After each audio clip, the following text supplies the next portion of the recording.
Hey, welcome back to the Lips Reaction. I'm Lips, and we are finally diving into something that I didn't ever think I would record an official reaction to. I've done some research into the lore that this covers, and I've kind of passively listened to the lore, the history and lore. But today we're here to kind of like listen and yap at the same time. So we are going to be talking about, diving into the Game of Thrones History and Lore Season 1. Now, the reason why I am finally recording the reaction to this when I am, because I've been thinking about this a lot, because I have been diving into the lore more, and I think when I first tried to sit down and record this after watching Season 1, it didn't really feel engaging for me to record. I think Season 1 hooked me. I was in, but I think like grasping the world around me for Westeros was still so intense that for some, watching something like the history and lore for it would help make it easier to understand. For me, the pacing of it when I first watched it or first tried to watch it was killing my vibe. And it's interesting because I think like I had this passively while doing chores the other day, and there was a part where I was like, oh wait, this makes a lot more sense, or wait, this actually like I actually have like thoughts about this. I actually have like things, my brain is actually like activating on the information coming at me, instead of just kind of like having all the information coming at me and then feeling kind of defeated, overwhelmed perhaps. So maybe it's a little bit funny to be doing this retroactively, but we are diving into the lore of this show more and more, and I think, you know, it's probably a little funny for some people to see me dive into the lore and try to have these conversations around this world without allowing us to have these conversations about this part of the lore. Well, I mean, this is the lore, this is the world, right? But like, I don't think at the time when I was first getting into the show that I was able to, I didn't feel like I would be a participant in the conversation. I feel like I would have just been a fly on the wall, having so much information and then just going like this.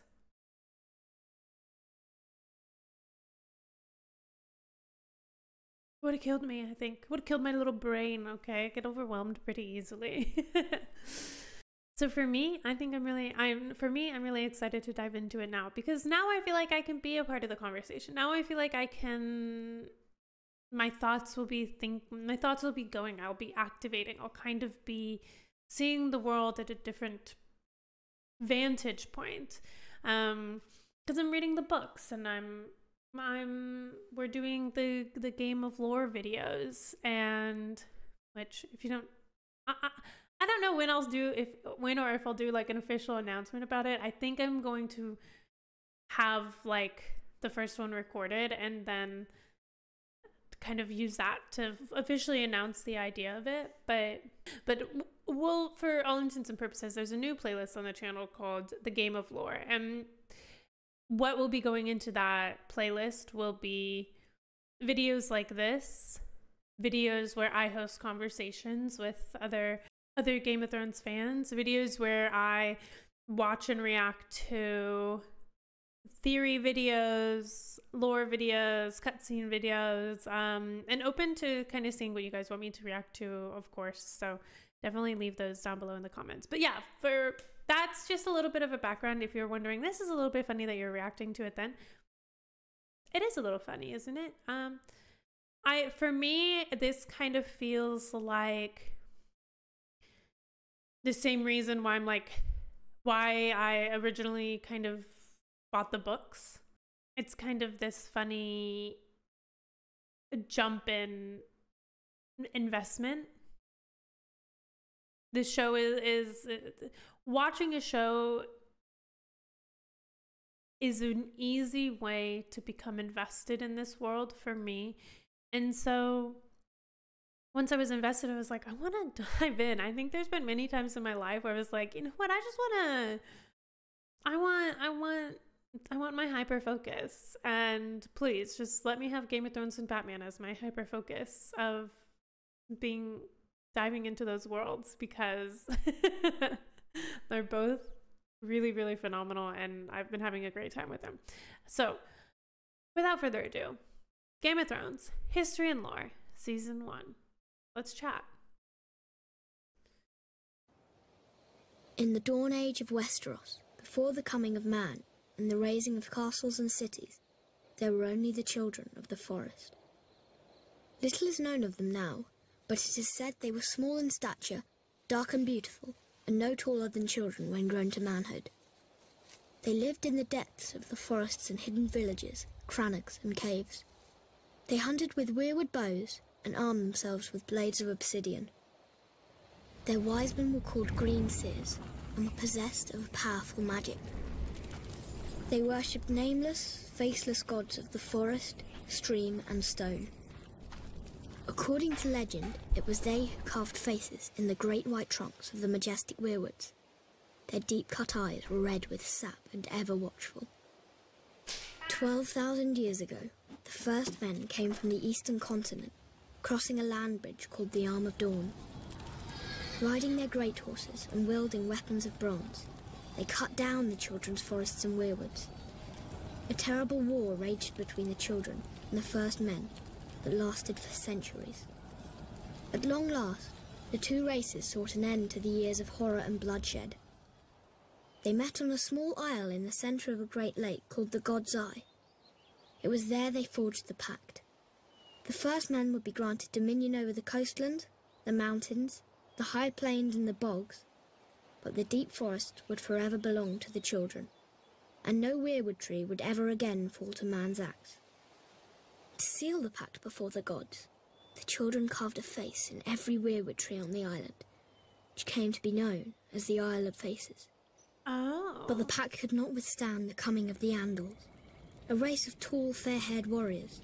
They attacked with fire and weapons of steel, slaughtering the children of the forest wherever they could find them, burning out their weirwood groves, hacking away at the faces of the old gods, and spreading their own religion through the land. Centuries of war followed, and the Andals conquered every kingdom in Westeros, save one.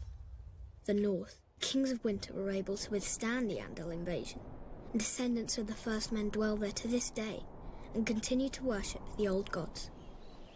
As for the children of the forest, those who survived the slaughter were said to have fled far north and have not been seen again. Most assume they're long dead, and some don't believe they ever existed. They live on only through song and legend, and in the faces of the weirwood trees.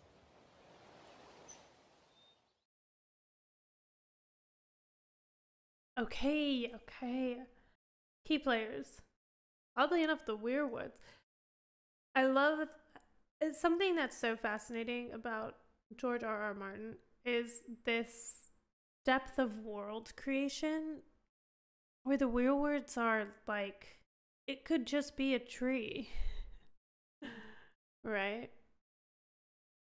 I'm thinking about the ends now. Daddy End. Oh, loved him. Smash. Obviously, we meet the children, right? That's who we meet when we're like with Bran in the north. But then the Andals. I am hoping we get to learn more about... Well, yeah, because there's the old gods and the new, and the Starks honor the old gods, which they seem to be like some of the only people that do, because when Jon stands up and honors the old gods, he's the only one that does when he's taking his oath into the Night's Watch. It is interesting that the first men and the children made this pact of peace, because isn't that war? Well, maybe it's a different war between them, but isn't that how we get White Walkers? But I guess for like season 1, that would be too much for us to dive into. Okay. Let's move on. Let's go. When Aegon the Conqueror invaded Westeros, he had 7 kingdoms to contend with. The Kingdom of the North, the Kingdom of the Mountain and the Vale, the Iron Islands, the Kingdom of the Rock, the Kingdom of the Reach, the Stormlands, hold on, kid. and Dorne. These regions had been established by the first men thousands of years before, in the Age of Heroes. One hero of this fabled age was Bran the Builder. Bran raised the wall and built the stronghold of Winterfell, establishing House Stark and reigning as the first king in the north. Other legends tell of the Grey King in the Iron Islands. Wait, Bran the stronghold Builder. of Winterfell was Bran the Builder. These regions had been established by the first men thousands of years before, in the Age of Heroes. One hero of this fabled age was Bran the Builder. Bran raised the wall and built the stronghold of Winterfell, establishing House Stark and reigning as the first king in the north. Other legends tell of the Grey King in the Iron Islands. Grey King took a mermaid to wife and defeated Naga, the first sea dragon. House Greyjoy of Pike, the current rulers of the region, claim to descend from him. House Casterly ruled the gold-rich Westerlands from their mighty seat of Casterly Rock. But their lands and power were swindled from them by the legendary trickster, Lan the Clever. The noble house of Lannister is said to have descended from him. The verdant and fertile lands of the Reach were first ruled by House Gardener, whose founder, known as Garth Greenhand, wore a crown of flowers and vines. He ruled from Highgarden as the first king of the Reach, and was said to have made the land bloom. Many noble houses trace their bloodlines back to him, including the current lords of Highgarden, House Tyrell. In the Stormlands, according to ballads of the age, a warrior named Durin fell in love with Elenai, whose father was god of the sea and mother was goddess of the wind. She gave her maidenhead to him, committing herself to a mortal life. Enraged, her parents called upon the winds and waters, destroying Darren's Bayside keep and wiping out his wedding guests.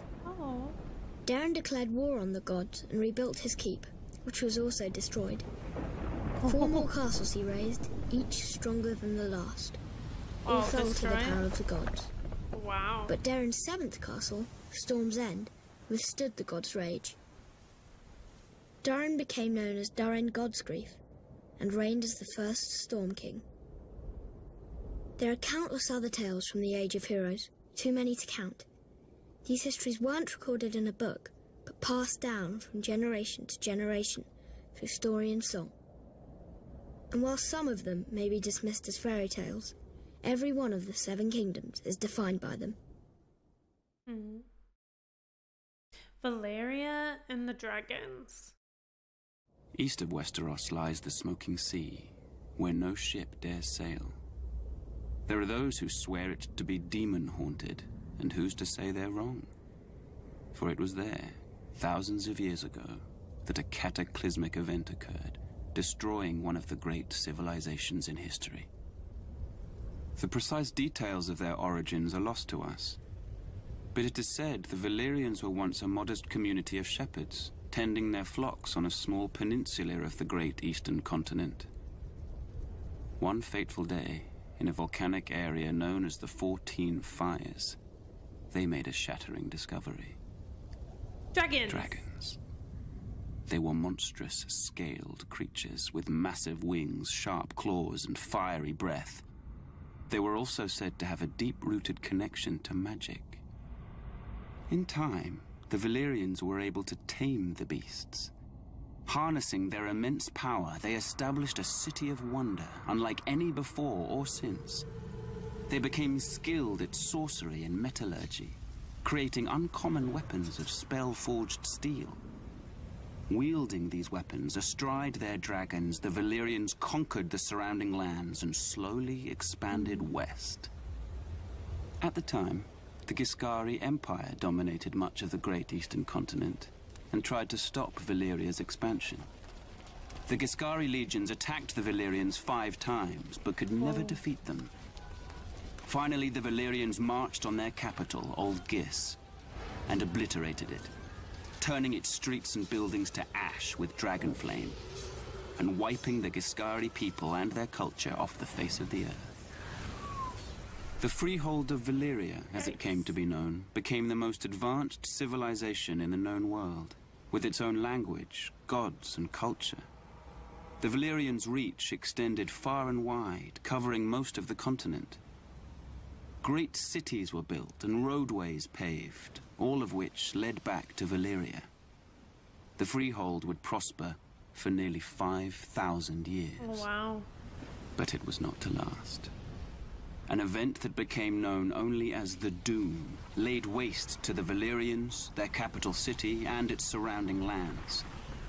The peninsula itself was shattered, becoming what is now the Smoking Sea.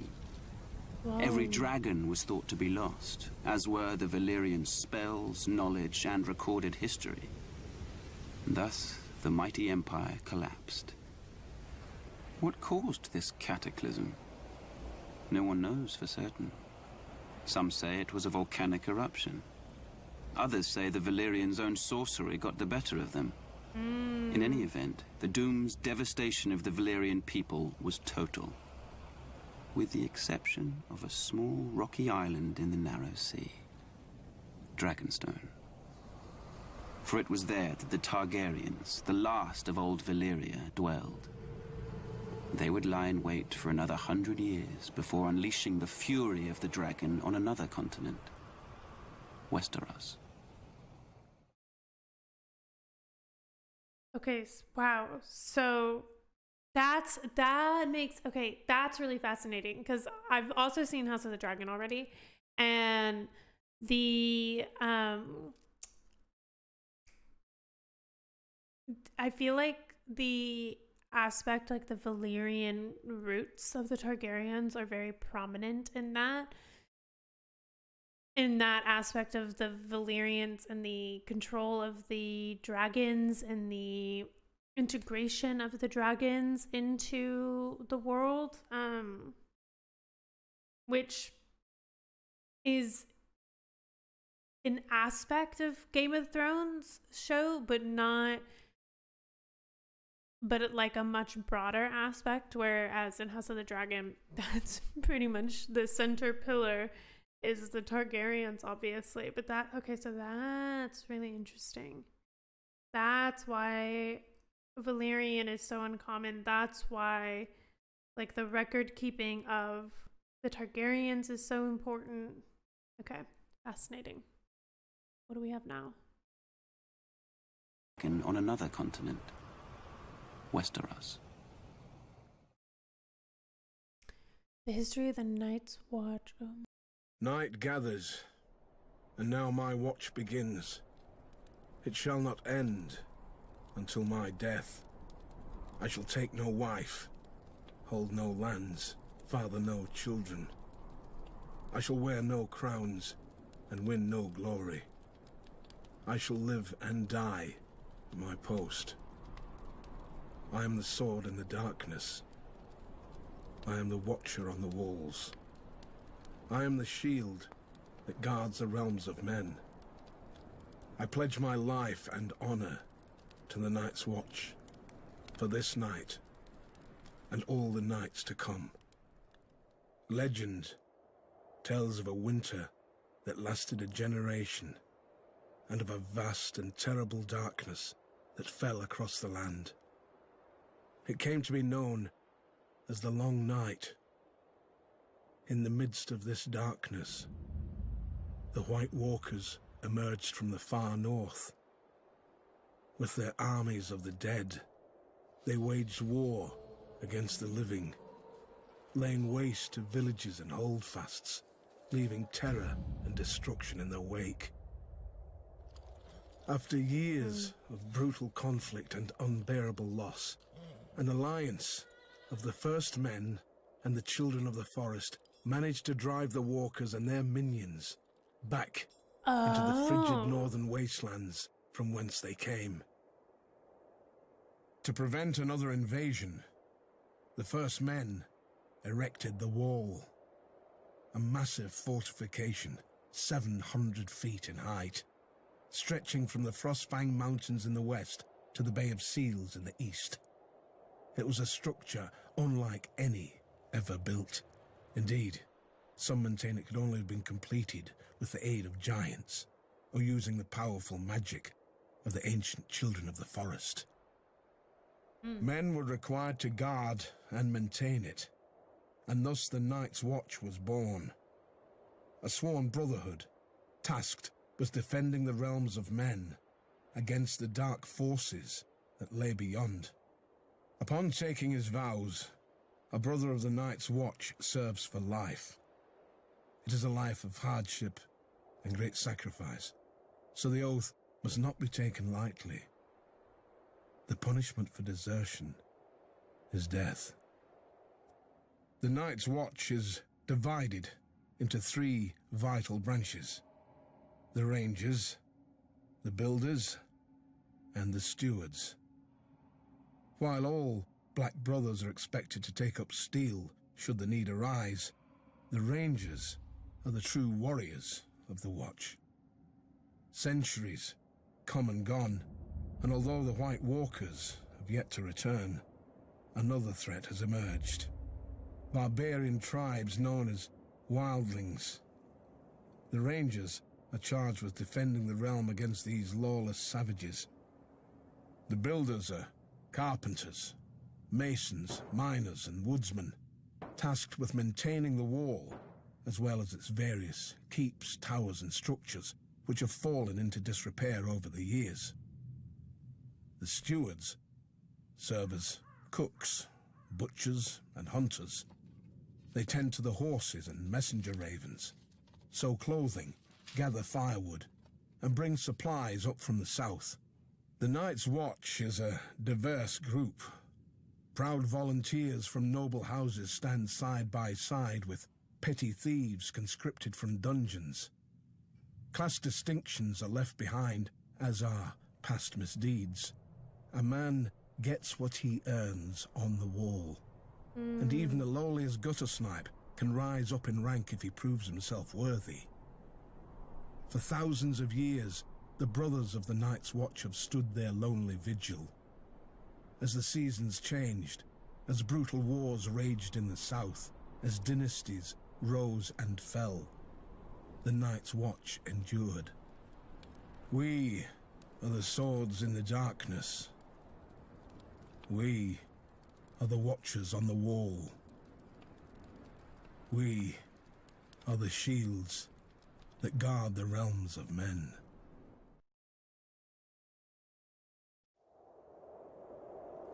Joining the Night's Watch, or taking the Black, is a singular honour for any northerner. For it was in the north, some 8,000 years ago, that the first man drove back the White Walkers, erected the wall, and established the sworn brotherhood that would guard the realm and its people from the dangers beyond. Regrettably, the Night's Watch no longer commands the widespread respect and admiration it once did. While House Stark and other houses in the northern regions continue to recognize its vital importance to the safety and stability of the realm, this view is not shared by the powerful houses of the southern kingdoms. Because, like, the further you get away from that most creation regard the of Watch as a misguided, the less obsolete order made serious up of people useless take it. outcasts. And Admittedly, the current Night's Watch is a shadow of its White former Walkers glory. kind of became this Their numbers have dwindled to less than 1,000. joke. Of the 19 castles joke, along but a the wall, fable. only 3 are functional. The Shadow Tower, Castle Black, and East Watch by the Sea. And the Watch's mandate of adding to the wall has been abandoned entirely. There are barely enough resources to maintain it. Oof. Recruiting officers, known as Wandering Crows, scour the dungeons and slums of the realm in hope of finding men to fill the ranks. While there is still the occasional highborn volunteer, the newest recruits are almost entirely made up of lowly criminals. Thieves, rapists, and murderers, sentenced to the wall as punishment for their crimes. The decline of this once fabled order is troubling, as the danger it guards against is all too real. While the White Walkers haven't been seen or heard from in ages, and may very well be the stuff of myth, Barbarian tribes that dwell Myth, beyond yeah. the wall, known as wildlings, have been a menace to the North and its people for generations. Why, though? At certain points in history, the disparate wildling tribes have united behind a single leader, a king beyond the wall, Why are the wildlings... and attempted large-scale I attacks mean, I guess against it's the just realm. like, why war? But thanks to the resourceful Similar to and how wars courageous happen in men the of the South. Night's Watch, these so-called kings were soundly defeated. While many have lost faith in the Night's Watch, the people of the North are steadfast in their belief that the Black Brothers will answer the call of duty. But with winter coming, diminished numbers, and a lack of widespread support, will they be ready? But why will they be ready? More history of the Night's Watch, but this Long one ago I in the win. wintry north, an army of demons emerged from beneath the icy ground and spread darkness and despair across the land. Astride their monstrous spiders, flanked by giants, they wreaked havoc on the innocent, slaughtering thousands. All hope was lost until the fearless warriors of the first Night's Watch drove them back into the wintry mountains and built a magic wall to keep them from ever invading again. These stalwart brothers in black continue to protect us even to this day from the evils that Why have lurk three in the different shadows. people told us the same lore? An absurd lie. A fairy tale spun by many a wet nurse in the north. That's why. To be sure, a Respectful. giant wall does exist. A triumph of engineering, perhaps, but not of magic. As for the Night's Watch, there may have been a time centuries ago when there was prestige and honor in the miserable monastic life of a Black Brother. But now, the wall has become a glorified penal colony, full of outcasts, criminals, and assorted ne'er-do-wells. Today, a typical man of the Night's Watch most likely started out a lowly beggar, or a rapist, or a village idiot. As for the few high-born watchmen, they either fought on the losing side of a war, or were disowned by their parents for one reason or another. Those who persist in defending the Night's Watch will claim the Seven Kingdoms need protection from the wildling tribes of the far north. But there's little to fear from Underestimating. those primitives. They're a nuisance, but not sophisticated or powerful enough to be a significant threat to the realm. And any talk of White Walkers returning with their armies of the dead and their giant spiders and their snarks is just that. Talk.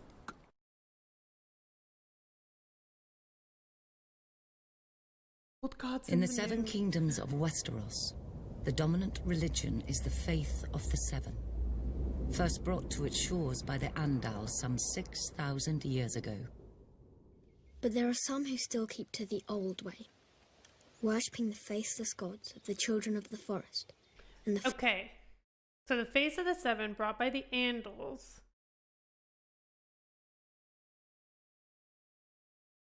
And then we have the faceless, old way, worshipping the faceless gods of the faceless gods. the children of the forest, and the first men. The And old the gods are first countless, nameless spirits of nature. In ancient times, the children of the forest carved faces in the trunks of the weirwood trees, which became sacred symbols of their faith. In time, the first men adopted the children's gods as their own. Most castles at that time contained a godswood with a weirwood or heart tree at its centre. Meanwhile, across the narrow sea, a new religion was born in the hills of Andalos. According to legend, the god of seven revealed itself to the Andals, and the invasion of Westeros followed soon after. The Andals sailed across the sea on ships armed with weapons of steel. Some warriors carved a seven-pointed star into their skin as a symbol of their new faith. The invaders destroyed most of the weirwoods in the southern lands, slaughtered the children of the forest wherever they could find them, and conquered every kingdom of the first men, save the north. In time, the faith of the seven spread like wildfire throughout the land. The seven is a single deity with 7 aspects, each... Hold up. It's a single deity? You're joking. It's... Okay. Alright. Single deity. Alright, I'm listening. Hit me with it. symbolizing a different area of life, though most people refer to the 7 as separate gods. Oh, okay, that makes sense. Okay. Alright. The mother. What's the mother all about? Is prayed to for mercy, watches over fertility, childbirth, and peace. The father sits in judgment over souls.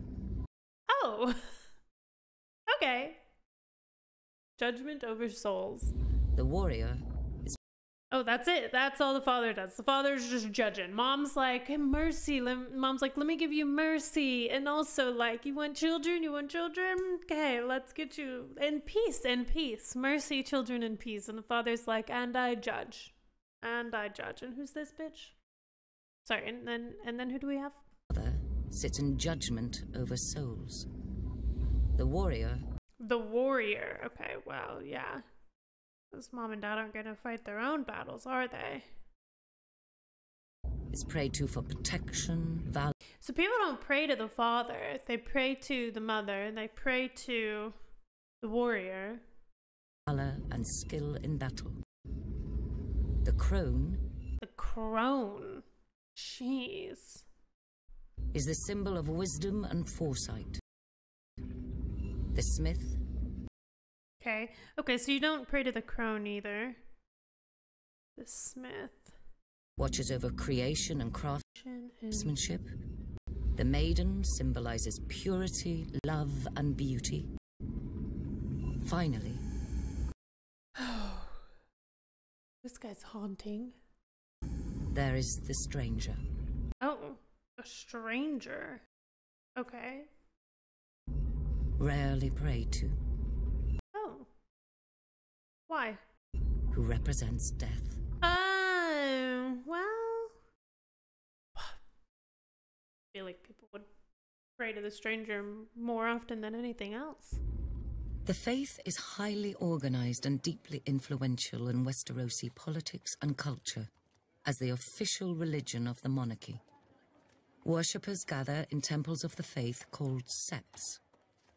The seat of the faith is the Great Sept of Baelor, which is located in the capital city of King's Landing. Still, in the north, where descendants of the first men dwell, worship of the old located in the capital city of King's Landing.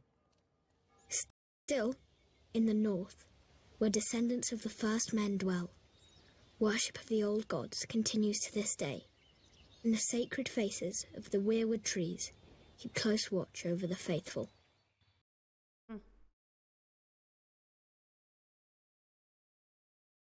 The ascension of... I have a question about all that, because wouldn't it kind of be like a big deal for someone like Ned Stark, whose ways are the old ways, who follows the old gods? Wouldn't that be kind of a big deal for him then to have been the hand of the king? Because if the official religion is the new gods, the 7 gods, I don't know, that seems kind of like a weird thing that they would allow someone who still worships the old gods. I mean, it seems rather peaceful all in all, like to have 2 different, well, to only have 2, as far as we know, religions.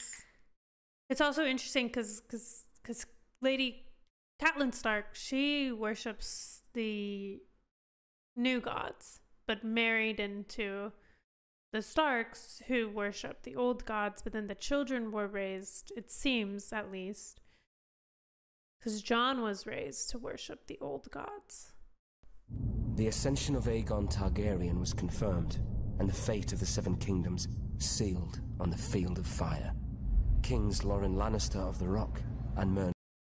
Is there any correlation between there being 7 kingdoms and 7 gods? Kings Loren Lannister of the Rock and Mern Gardener of the Reach stood against Aegon's invasion. They commanded a united force of 600 banners, 5,000 mounted knights, and 50,000 men-at-arms. Aegon's host was vastly outnumbered, and when the army of the two kings charged, the invaders turned heel and ran. But Andalmite was no match for Dragonflame. When Aegon unleashed all 3 of his dragons, 4,000 souls were horrendously burned alive on the battlefield, King Mern among them. Realizing all hope was lost, King Loren surrendered. The Starks of Winterfell had no intention of submitting to Targaryen rule. They had reigned as kings in the north since the days of the First Men and were determined to resist the Targaryen invaders, just as they had resisted the Andals thousands of years before. King Torrhen Stark led his army to the Red Fort. Wait a second. So then, if we really trace it all back, a Stark baby would essentially be a baby of the First Men. Even what, because that's where the Stark lineage comes from, right? Like the First Men. So Jon would be of the First Men and of the dragons. There's so much, it's even so much bigger than just the Starks and the Targaryens coming together. It's the First Men. Obviously there's been the First Men and the Andals have intertwined over time, right? But because the Starks, I know this part, the Starks submit here, and then they were kings and now they're not kings anymore, right? Which is why it's also a huge deal to bring back a king in the north. Okay, sorry, my brain is still processing this. I'll come back to this. Just east of Riverrun, hoping to succeed where Lorne and Mern had failed. But when Torrhen saw the size of Aegon's now mighty host, along with his monstrous dragons, he knew he couldn't subject his followers to the horror of another field of fire. He bent the knee and swore fealty to Aegon, who allowed the Starks to maintain their lordship over the region as Lords Paramount and Wardens of the North. Without question, Torrhen Stark saved thousands of lives that day. He was ever after known as the King Who Knelt.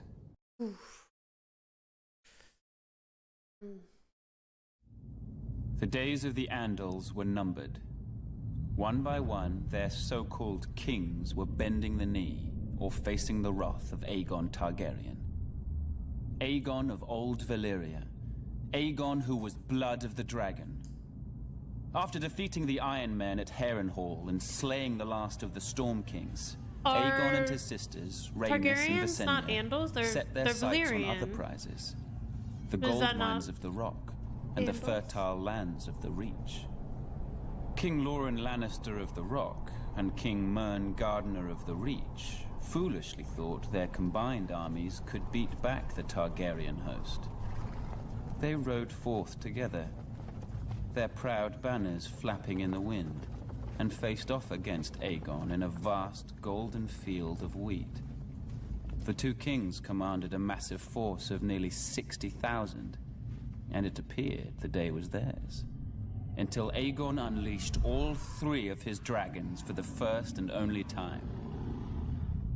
Each beast was named after the Valyrian gods of Aegon's forefathers. Visenya rode Vhagar, whose fiery breath could melt armor.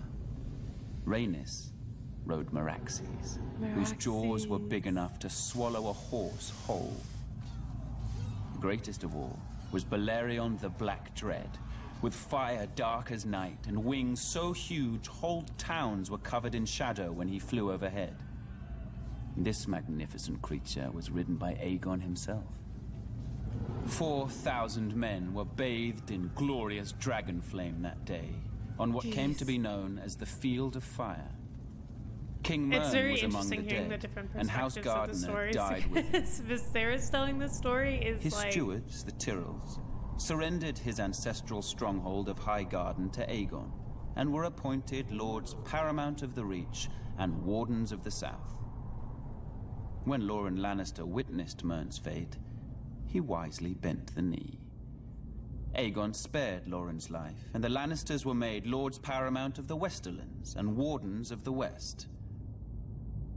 After his triumph on the Field of Fire, Aegon's conquest was assured. In a short time, the so-called Seven Kingdoms were melted down in the heat of the dragon's flame and transformed into a single realm. Wow. Aegon would forever be known as Aegon the Conqueror.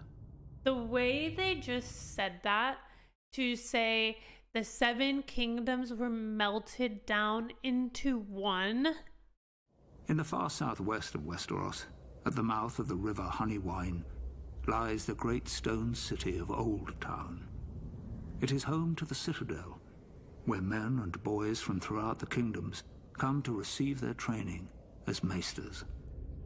Maesters play an integral role in Westerosi society, serving as scholars, healers, and advisors to the nobility of the Seven Kingdoms.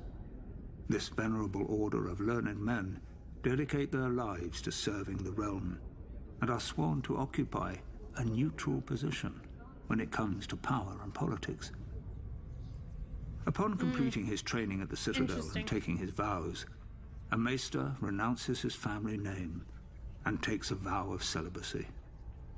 He is assigned to a castle or keep, and duty-bound to serve as its counselor and healer, even if control of the castle changes hands. Wow. A maester's allegiance is to the realm, not to any one family. Oh. His badge of office is a great chain, forged from links of different metals, which he wears around his neck. It is a reminder of his role as a servant of the realm, and is never to be removed. You know what? A maester forges his chain with study. If their allegiance is to the realm, then why didn't they listen to Samwell? So close-minded, anyway. And each link represents the mastery of a different kind of learning. For instance, a silver link signifies mastery of the medicinal arts. A golden link represents the study of money and accounting. An iron link indicates knowledge of warcraft.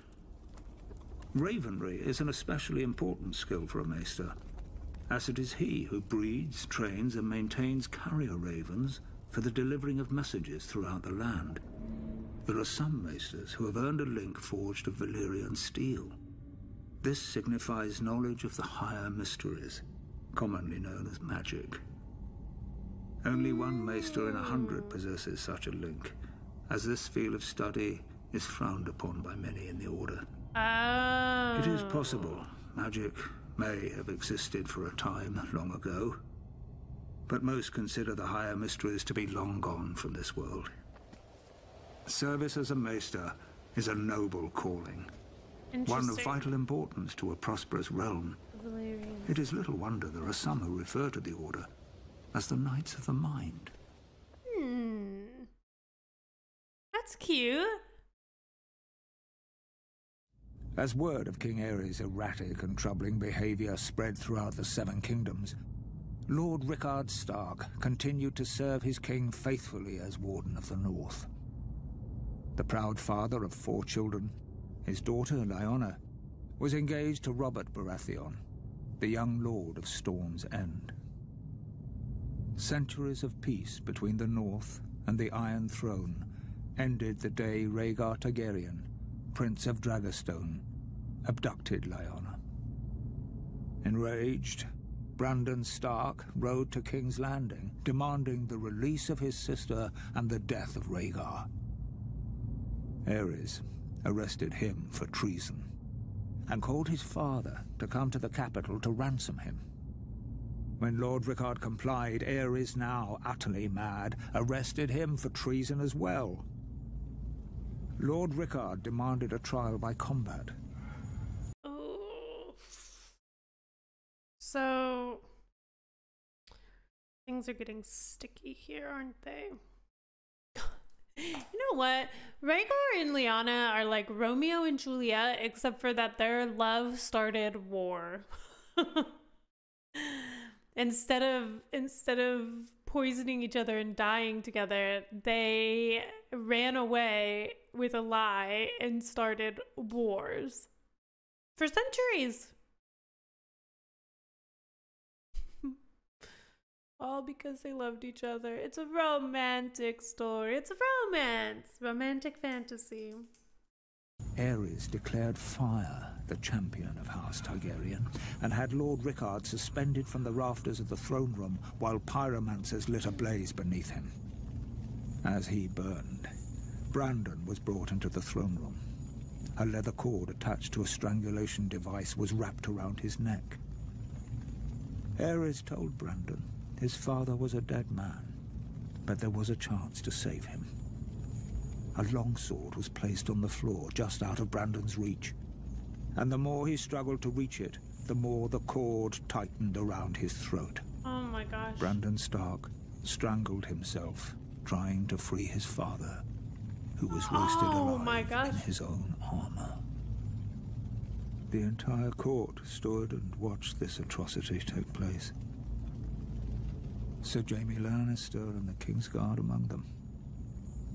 The Mad King was reported to have laughed hysterically as these two noble men were tortured and brutally killed before him.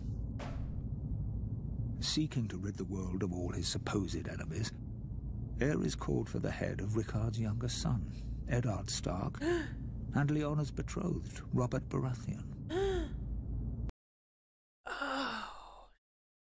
He sent word to Lord Jon Arryn, who had fostered both young men at the Eyrie, to apprehend them. Instead, Lord Arryn joined houses Stark and Baratheon in rebellion. Robert vowed to kill Rhaegar Targaryen and get his beloved Lyanna back.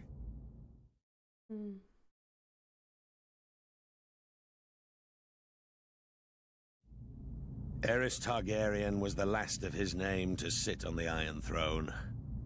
Known far and wide as the Mad King, his was a reign of instability and terror. The Seven Kingdoms are well rid of him and his kind. Oh, he may have appeared to be a capable ruler at first, but that was due in no small part to his counselors led by the hand of the king, Tywin Lannister. There may have been years of peace and prosperity during Aerys's reign, but it was Tywin who was really running the country as Aerys spiraled further and further into insanity. The dragon spawn were famous for losing their minds. It was the price they paid for centuries of keeping the bloodlines pure.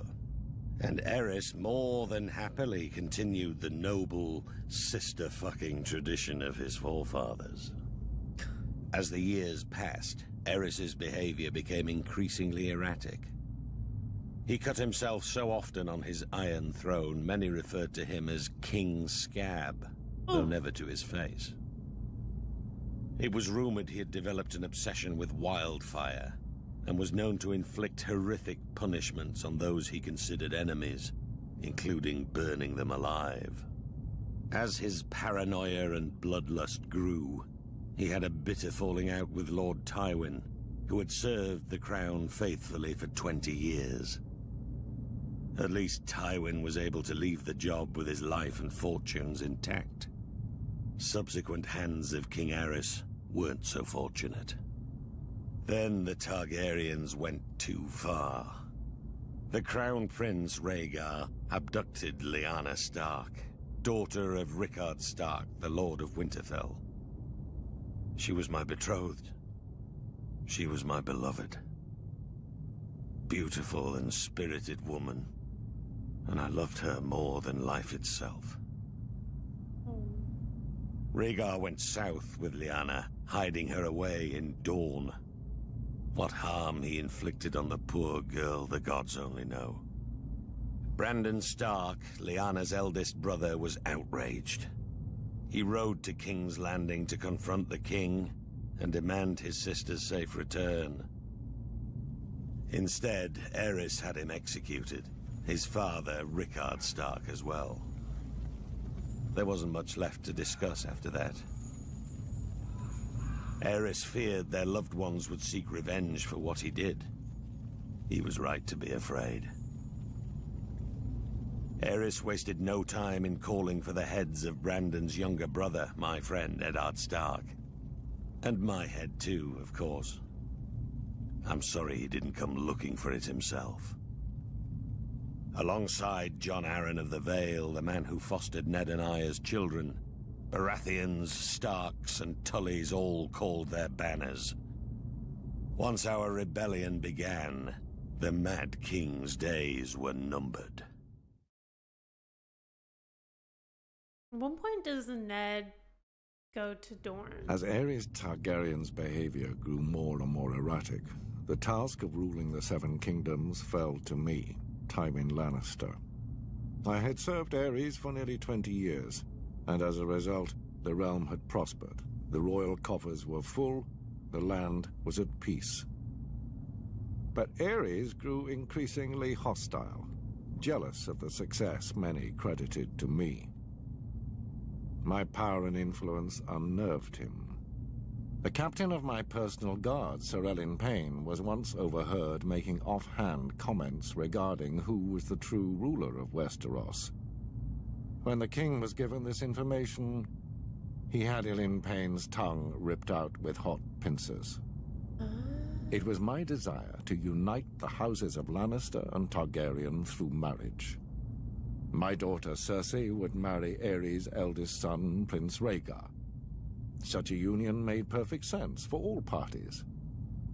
However, Aerys' senses had begun to leave him quite some time earlier. Instead of uniting the royal family with its most loyal and powerful ally, Aerys chose instead to insult my family, indicating that such a match was beneath Rhaegar. Instead, he chose Elia Martell of Dorne to be Rhaegar's wife. As if to rub salt in my wounds, Aerys appointed Jaime, my son, to the King's Guard. That's my favorite the King's piece Guard of lore. may be an honor for lesser families than ours, but it is a lifetime appointment that forces him to renounce taking away all family holdings. Ability to get this creates a difficulty in naming an heir right? to Casterly Rock. And an heir. But Aerys knew all that. I mean, he has obviously Tyrion, I but had he hates grown Tyrion. tired of the king's constant provocation. Thus, I resigned my post as Aerys' hand and returned to Casterly Rock with my considerable forces. When Robert Baratheon rebelled against the throne, Aerys grew fearful that I would join with Robert's forces and rise against him. He thought himself clever and kept Jaime very close, as if warning me. He sunk deeper and deeper into delusion, paranoia, and violence. I've heard it said he became obsessed with wildfire, a substance which, once lit, cannot be extinguished. Convinced he had enemies all around him, he wouldn't allow blades in his presence, save for those of his King's Guard. Alas, that proved to be his undoing. Sure did. The Targaryen dynasty united the Seven Kingdoms and lasted nearly 3 centuries. It was a dynasty forged in fire, sealed in blood, and destroyed by rebellion. The Targaryens are blood of the dragon, descended from the nobility of ancient Valyria, a once mighty empire in the east. When the cataclysmic doom laid waste to Valyria and its people, the Targaryens survived, having settled on the island fortress of Dragonstone years before. Fire right now is crazy. They remained there for a century, until the rise of Aegon the Conqueror. Instead of attempting to reclaim the eastern lands of his ancestors, Aegon sailed west for the Seven Kingdoms, his sisters Visenya and Rhaenys at his side. To keep the bloodlines pure, Aegon continued the custom of his Valyrian ancestors and took both of his sisters to wife. Together, they came ashore on the eastern coast of Westeros, their blazon a dragon with 3 heads, representing Aegon and his sister wives. Their words, fire and blood. While their host was small in comparison to the armies of Westeros that awaited them, Aegon and his sisters had a secret weapon, the last of the dragons. He conquered every kingdom save Dorne, which eventually bowed to Targaryen rule a century later. He had the swords of his enemies melted down by the fiery breath of his dragon, Balerion the Black Dread, and forged into the Iron Throne. The capital city of King's Landing was built on the eastern coast, where Aegon and his sisters first came ashore. And Aegon ordered the construction of a royal castle on its highest hill, the Red Keep. For 300 years, the Targaryen dynasty stayed strong in the face of rebellion, civil war, and plague. But the line of Dragon Kings was broken when my father, Aerys Targaryen, the second of his name, was overthrown in rebellion.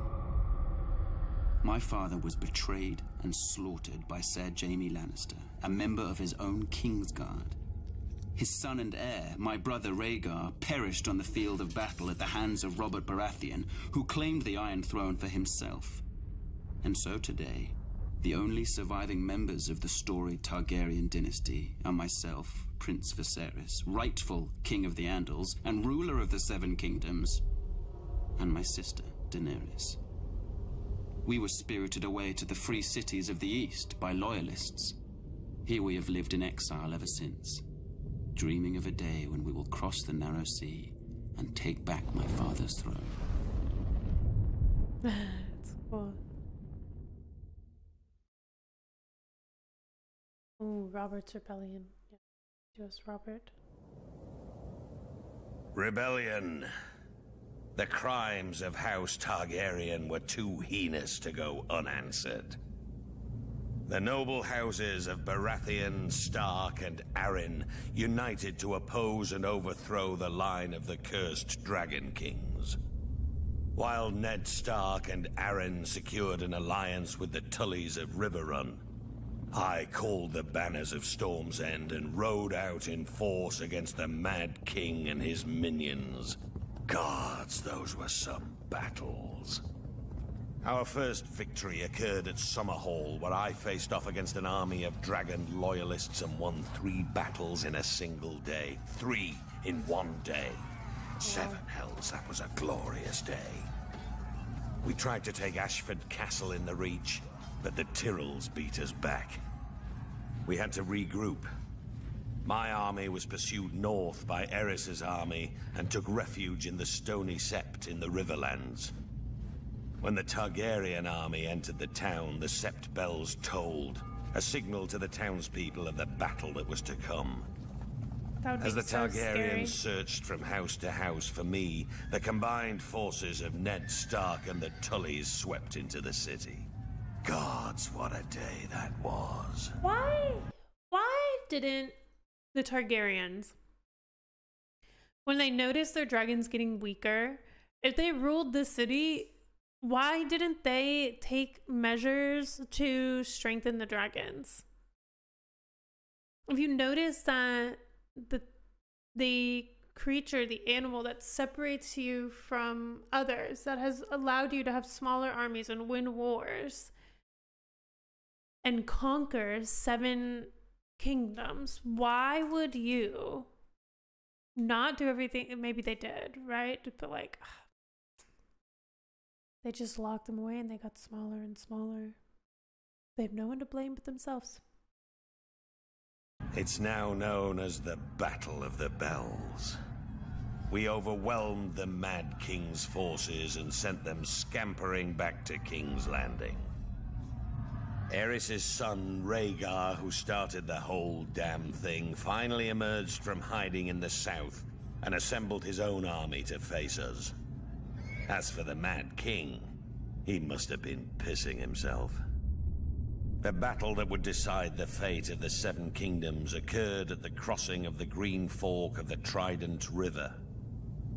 Rhaegar commanded the royal host, which was some 40,000 strong. My forces were outnumbered by nearly 5,000 men, but that didn't matter.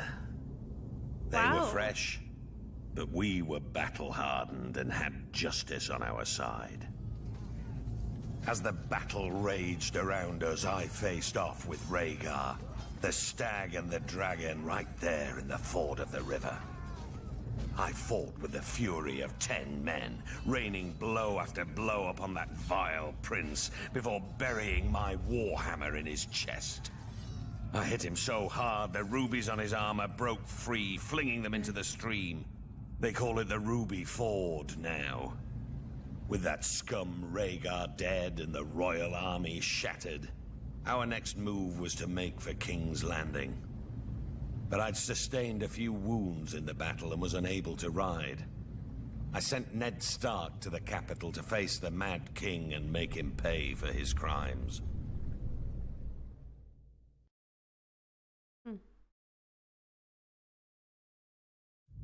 The Targaryens, blood of the dragon, and the last of old Valyria, were loved by their subjects, and admired far and wide as the greatest dynasty in the history of the Western world. But the peace and prosperity of nearly 3 centuries of Targaryen rule was shattered by the usurper, Robert Baratheon, and his band of traitors. House Baratheon owed its very existence to the Targaryens.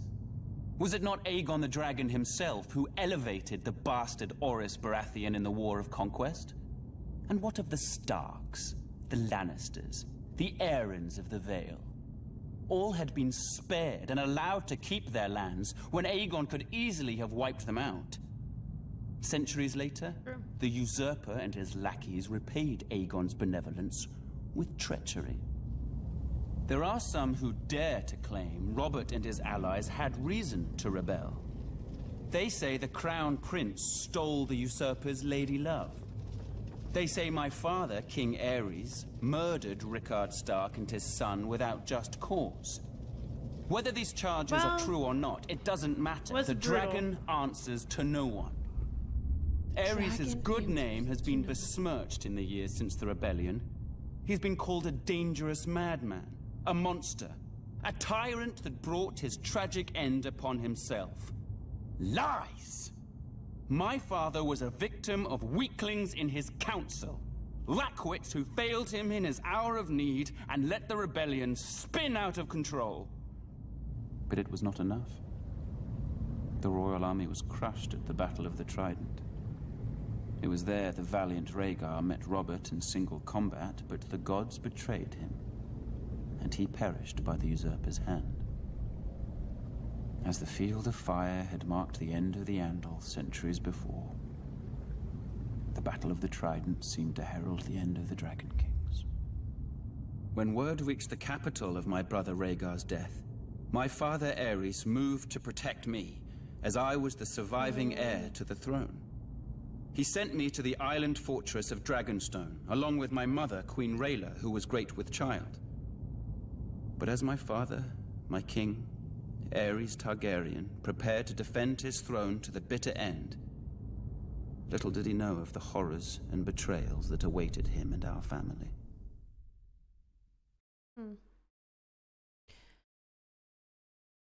Question, right? Because this one's for Robert Baratheon. You had every opportunity. Well, because in the timeline, I'm not quite understanding. When does Ned go to Dorne?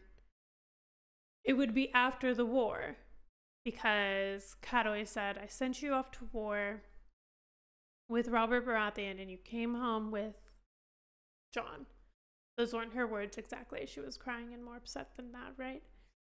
Robert's injured, but he sends Ned back to King's Landing to go finish this off, finish the King Aerys. Why didn't Robert then go looking for Lyanna if he really loved her? Ours is the fury. These are the words of the Black Stag of Baratheon.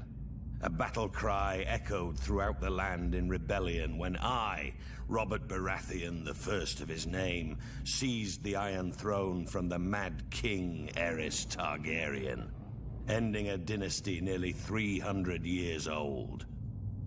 House Baratheon was born in the Wars of Conquest, when Aegon the Dragon invaded Westeros.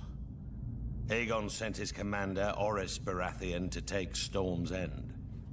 Argilac the Arrogant, the last of the Storm Kings, foolishly left the safety of his stronghold and met the Baratheon warlord in open battle.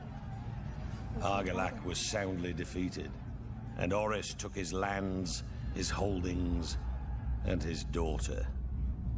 Oris was said to be a half-brother to Aegon Targaryen. If this were true, a little blood of the dragon mingled with that of the stag in those days. The seat of House Baratheon is Storm's End, a legendary keep raised in the Age of Heroes. It overlooks Shipbreaker's Bay, where legend has it that Durin, the first Storm King, raised the keep with the aid of Bran the Builder of House Stark, forging a centuries-long connection with the Stormlands and the North. Interesting. After Aegon's conquest of the Seven Kingdoms, the Baratheons remained loyal enough to the crown, while Targaryen kings came and went. But loyalty has its limits. When Rhaegar Targaryen, Aerys's vile son and heir, abducted Lyanna Stark, my betrothed, my beloved, it was time to act. We raised our banners, Baratheon, Stark, Jon Arryn, and the Tullys, united in rebellion against Rhaegar and his father, the Mad King. We were victorious and took the Iron Throne. That bit of dragon blood in my veins came in well, as it made me a distant relation to the Targaryen dynasty blood of my long-lost ancestor, Oris. The truth of it is, I took it. I sit on the Iron Throne. I rule the Seven Kingdoms from the Red Keep. Yeah, we know, buddy. You're taken down by a frickin' pig. Sack of king. Robert Baratheon's victory at the Trident was a turning point in the war for the Iron Throne.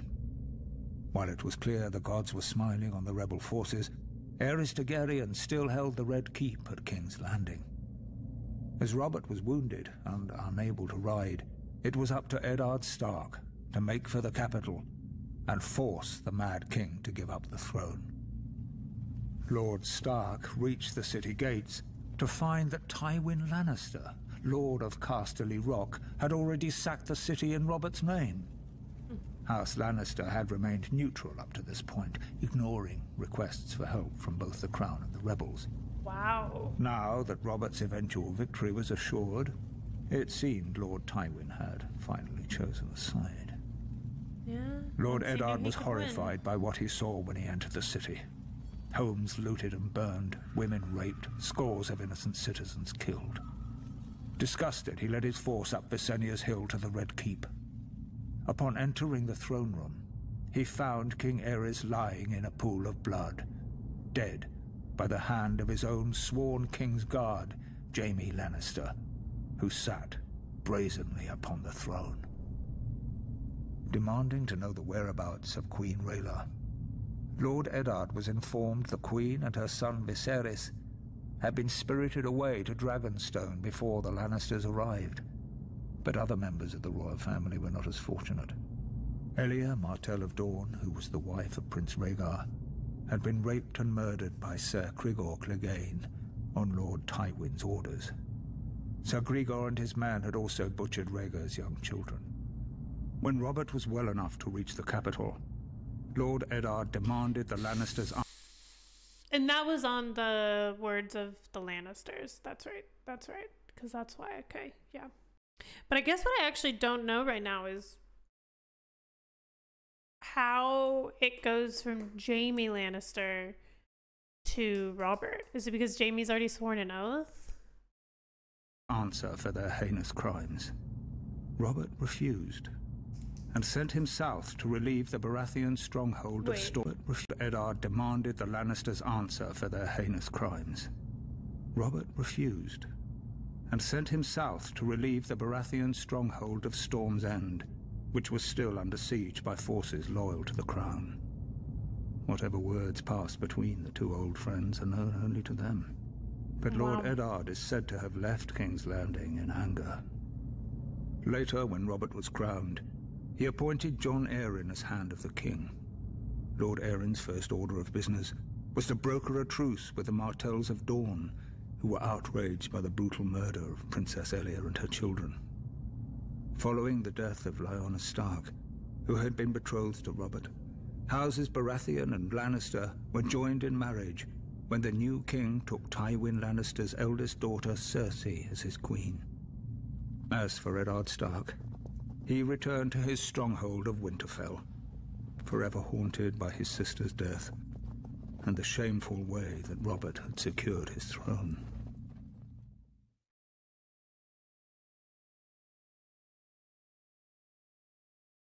For our rebellion to succeed, King's Landing had to be taken forcefully.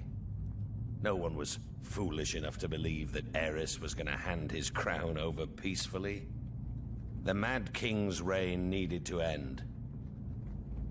What Tywin Lannister's forces did was unfortunate, but it was necessary to secure the Iron Throne and bring peace and justice to the Seven Kingdoms.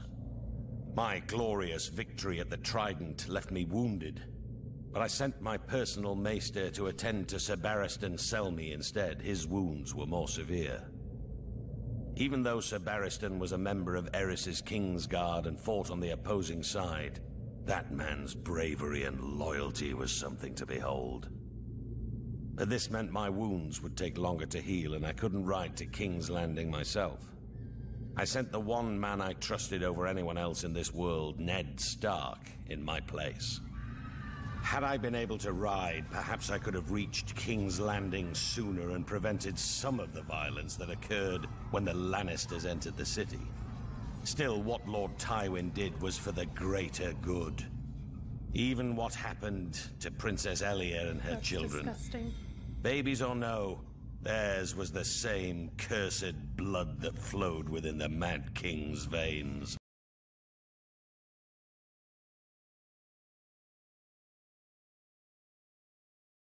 Oh! Oh, wow! Oh! Oh! Wow! Oh! Huh! Oh! Oh, okay. They were dragon spawn and couldn't be allowed to survive. What would they grow to be? Loyal subjects? Ned with his damn northern honor. He and I had our first major fight over the deaths of the Targaryen children. Ned called it murder. Murder? It was war. It was war. Lord Stark demanded that the Lannisters be held responsible for their crimes. Was it a crime to put an end to a family of lunatics born of incest? I wouldn't and still won't blame Tywin. Instead, I sent Ned Stark south to finish off the remaining Targaryen loyalists. It was only Lyanna Stark's death that reconciled us. Ned had lost his sister. I had lost my betrothed and beloved. We shared that sad bond together, Ned and I. Through it, our friendship was made strong again. As for the Mad King's surviving heirs, those that were able to scurry away in the face of my fury now live somewhere across the narrow sea. What was Ned's motivation there? They had best stay there. If they ever set foot in Westeros again, they will face the King's justice.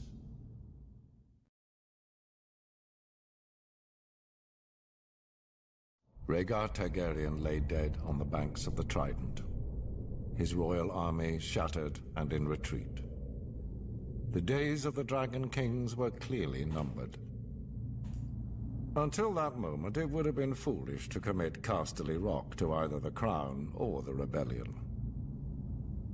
What would our family have to gain in supporting a raving madman? Or in entering a crusade to put Robert Baratheon on the Iron Throne? But chaos benefits no one. It was time for House Lannister to do what it could to ensure a return of peace and prosperity to the land. I, Tywin Lannister, brought 10,000 Lannister troops to the gates of King's Landing in order to bring the bloodshed to a quick and decisive conclusion. King Aerys had been sending ravens for months, begging for my support to end the uprising. In a way, his pleas had been answered. As I had suspected, Ares opened the city gates and welcomed my men. Our plan was clear. Crush Ares' remaining bannermen and remove the remnants of the royal family as quickly and efficiently as possible. Any alternative meant years of further war and a fragmented 7 kingdoms. Our means were bloody, but the results speak for themselves. As for Ares, it is true he met his fate at the hands of my son.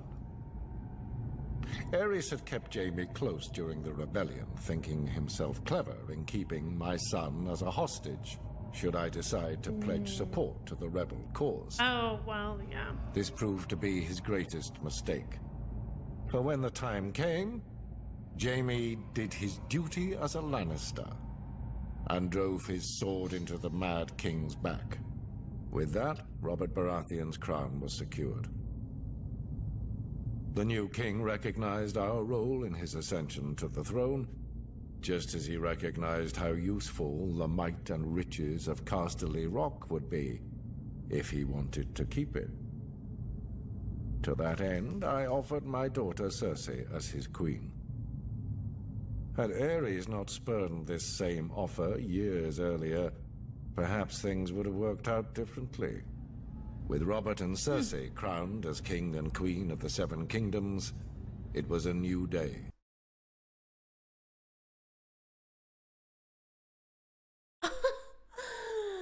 You know what? The Lannisters always pay their debt. And to them revenge is debt, isn't it? And to them revenge is debt, isn't it? That was a wild line from Tywin there. I mean, it's not that wild, but it's just kind of not even eye-opening. Like, how many strings was he able to pull? Or was he just bitter? Was he just, all this just revenge, bitter revenge? The dragon was vanquished, and the 7 kingdoms would thereafter belong to the stag and the lion.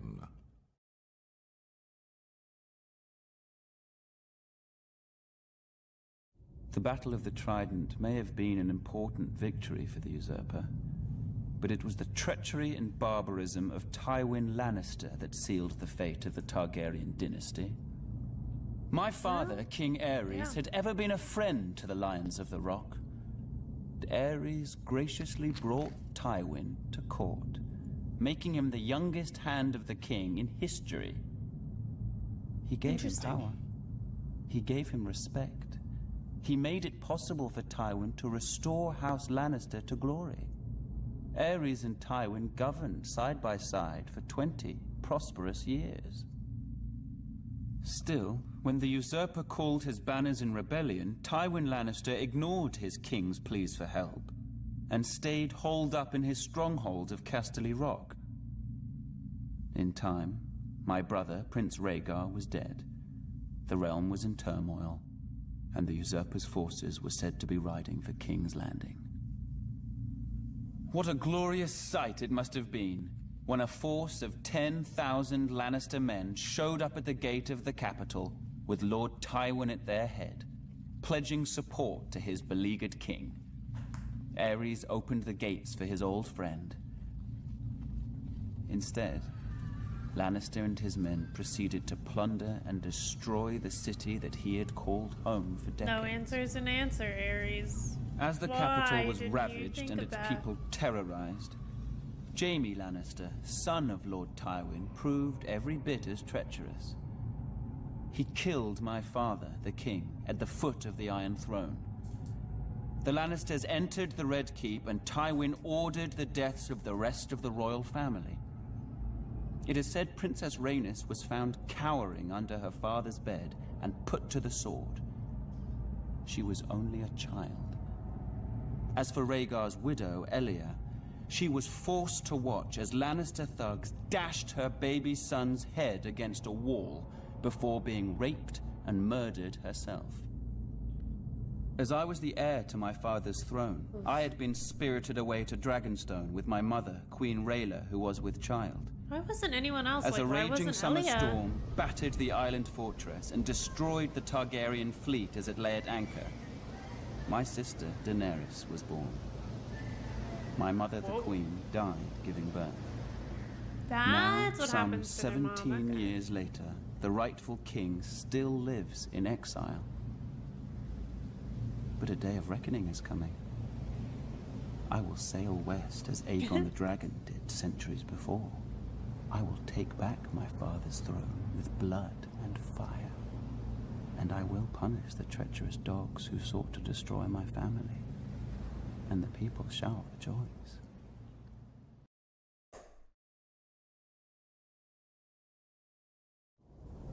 In the snow-capped mountains of the moon, standing high above the rich lands of the Vale, stands the Eyrie. A storied and impregnable fortress said to have been built by the legendary Mountain Kings in the Age of Heroes. It is the stronghold of House Arryn, one of the oldest noble families in Westeros. Their sigil, a soaring falcon over a crescent moon. Their words, as high as honor. The Arryns are direct descendants of the Andal invaders, who sailed across the narrow sea and came ashore at the Fingers. According to legend, Sir Artus Arryn, known as the Winged Knight, soared through the sky atop a giant falcon, landing on the peak of the highest mountain where he defeated the Griffin King in battle. It was the Andal's first great victory over the First Men, and Sir Artus was duly rewarded.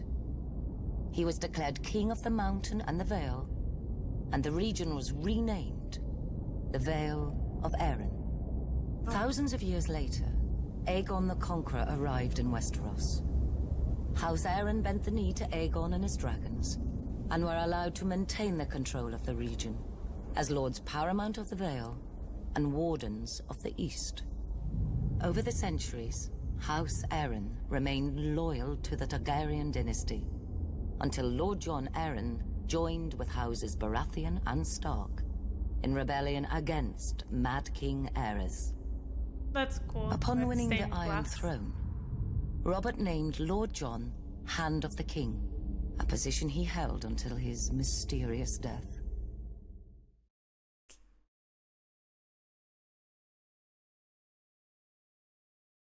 On the far western coast of the continent, high atop a rocky promontory overlooking the Sunset Sea, sits Casterly Rock, ancestral seat of House Lannister.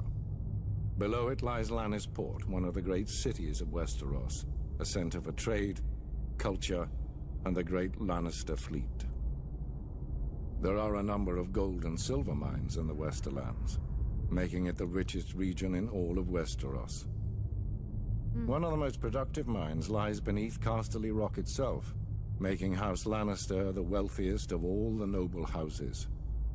This allows House Lannister to finance many endeavors of other noble houses. Even the king himself has sought credit from Casterly Rock from time to time. Oh yeah, We know. Lannisters claim our descent from the Andal invaders, and through the female bloodline, Lann the Clever. According to the legend, Lann, using only his wits, won Casterly Rock from the noble House of Casterly during the Age of Heroes. The Lannisters reigned as kings of the Rock for thousands of years, and worked to make it the envy of the rest of the Seven Kingdoms. Our time as kings ended, however, when Aegon Targaryen, otherwise known as Aegon the Conqueror, arrived in Westeros with his army. The last king of the Rock, King Loren Lannister, joined forces with King Mern Gardener, the king of the Reach. Together, with 60,000 men, they met the Targaryen host in open battle.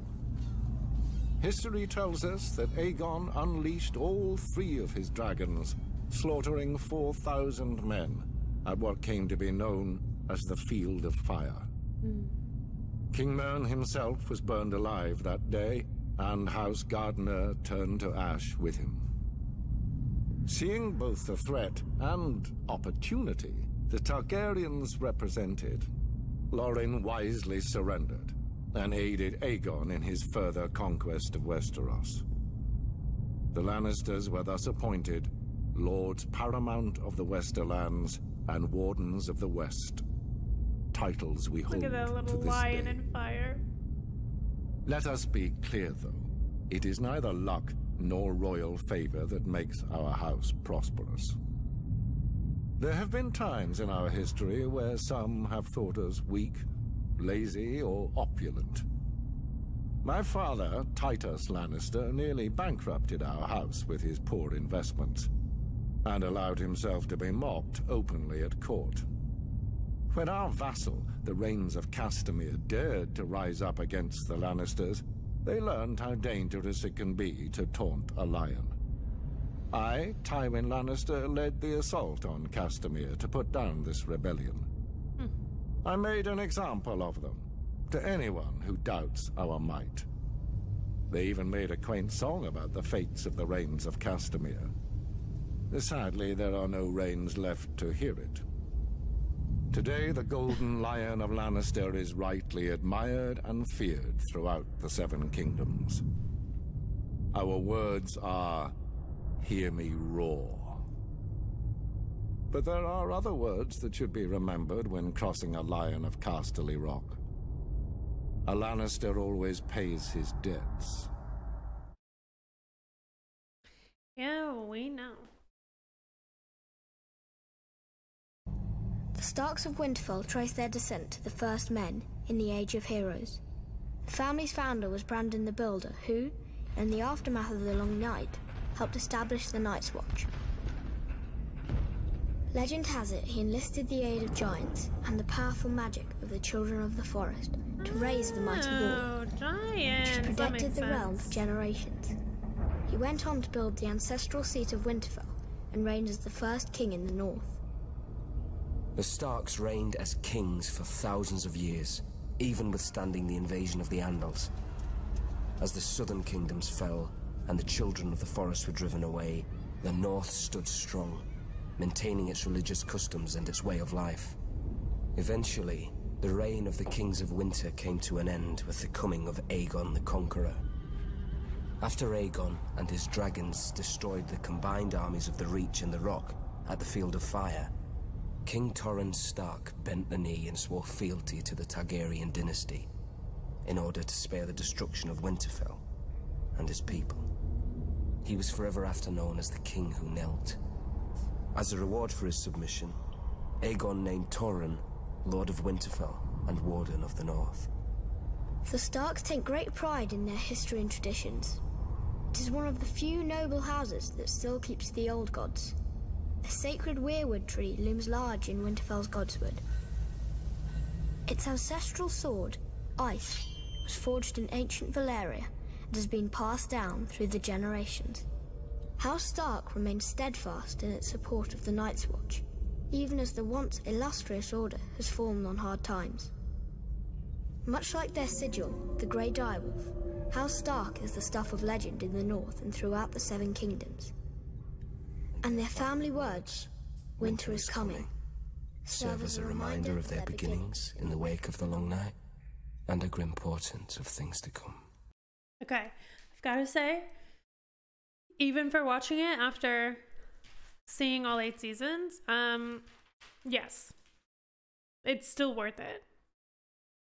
The way it's told is phenomenal, and the thing is, like, I was ready to like fully dive into this and like considered recording this because again, I've kind of listened to it passively in the past. But the thing is that I never considered recording it because like I think by the time I probably would have been ready to like sit down and actually like do what I'm doing today with season 3, and at that point I was like, well, it seems dumb to do it now. And so I just kept being like, I don't know, I won't do it, I won't record it, people will think it's dumb if I record it now. But then here I am at the end of everything recording, and and I have no regrets. I think the way it's told is really great, which I know you guys have been saying for a while. I just didn't know if I didn't know if I'd be able to like keep focus for that long, or again, I don't think that I would have been as, not necessarily as invested, I don't think that I would have been I don't think my brain's appetite would have been as hungry. It would have been hungry, but I think that I think my brain would have gotten full a lot earlier, whereas like now I have so much base to work off of that it didn't feel overwhelming. It didn't feel like I was taking in too much knowledge. And was more so just like fun to kind of hear. And I think that different perspectives is something that makes it really interesting. I was most excited to hear about the old gods and the new gods, and I hope we get more of that. Also, obviously hearing about like the families and whatnot, their words.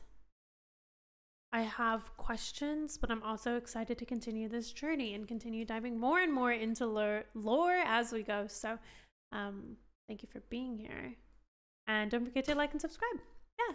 And I'll see you in History and Lore Season 2. And definitely go back and check out all of my reactions to Game of Thrones here on the channel. And full links are on Patreon if you want that. Okay. Bye, guys.